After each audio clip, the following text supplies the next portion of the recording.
భగవద్గీతలోని ఒకే ఒక్క శ్లోకం మన జీవితంలోని అయోమయాన్ని, ఆ కన్ఫ్యూజన్ని ఎలా దూరం చేస్తుందో ఇప్పుడు క్విక్గా చూద్దాం. చూడండి, మనలో చాలామందికి కోతిలాంటి మనసుంటుంది కదా. ఒక పని మొదలు పెడతాం, మధ్యలోనే ఇంకో పనిలోకి దూకేస్తాం. చివరికి ఏది పూర్తి చేయలేక స్ట్రెస్ ఫీల్ అవుతాం. కానీ ఈ సమస్యకి 5000 ఏళ్ల క్రితమే కృష్ణుడు అర్జునుడికి చెప్పిన ఒక చిన్న శ్లోకంలో సొల్యూషన్ ఉంది. ఇందులో మనం నేర్చుకోవాల్సింది 3 విషయాలు. మొదటిది స్పష్టమైన లక్ష్యం. గీతలో దీన్ని వ్యావసాయిక బుద్ధి అంటారు. అంటే ఒకే ఒక్క నిశ్చయంతో ఉండే తెలివి అన్నమాట. క్లారిటీ ఉన్న వాళ్ళకి ఒకే గోల్ ఉంటుంది, కానీ క్లారిటీ లేని వాళ్ళ ఆలోచనలు చెట్టు కొమ్మల్లాగా ఎటెటో వెళ్ళిపోతాయి, ఏదీ సాధించలేరు. సింపుల్గా చెప్పాలంటే నీళ్ల కోసం ఒకే చోట 50 అడుగులు తవ్వితే నీళ్లు పడతాయి, అంతేగాని 10 చోట్ల 5 అడుగులు తవ్వితే గుంతలు తప్ప ఏమీ మిగలదు. ఇక రెండవది పరధ్యానాన్ని ఆపడం.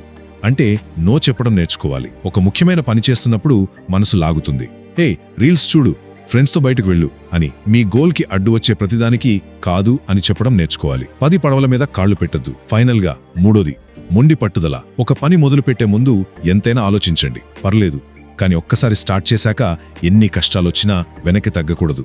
మధ్యలో వదిలేస్తే జీవితాంతం పనులు మొదలు పెట్టడమే మిగులుతుంది, ఏదీ పూర్తి కాదు. మీ లక్ష్యంపై ఉండే ఈ పట్టుదలే మిమ్మల్ని గెలిపిస్తుంది. సూర్యరశ్మిని భూతద్దంతో ఒకే చోట ఫోకస్ చేస్తే కాగితం కాలిపోతుంది, అటు ఇటు కదిపితే ఏమీ కాదు. మీ ఆలోచనల శక్తి కూడా అంతే. దాన్ని ఒకే లక్ష్యంపై పెడితే విజయం